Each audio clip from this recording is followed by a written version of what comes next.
A division of Sony is set to start publishing video games for other consoles including the Nintendo Switch and the PC.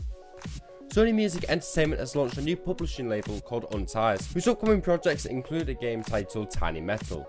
That game is planned to be coming to the Nintendo Switch as well as the PC and of course the PlayStation 4. However, it won't be published on the Xbox One, which I'm going to say it isn't exactly surprising because that is a level of rival that they're probably not going to want to push into.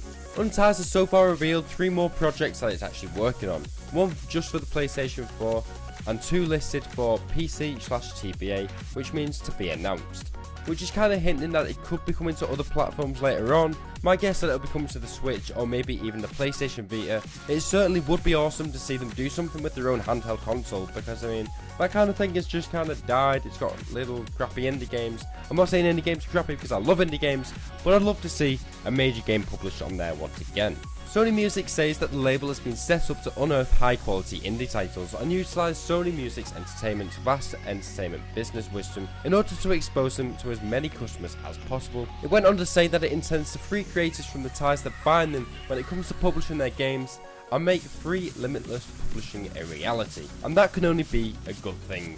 This isn't actually the first time that Sony have published games on non-PlayStation consoles. Sony previously published games such as PlanetSide 2 and Payday the Heist on PC, and I've got to admit they were some pretty awesome games, so I have got some high hopes because they've clearly got high standards when it comes to game publishing over at Sony, so I'm thinking that these games that they're going to be making are going to be pretty awesome.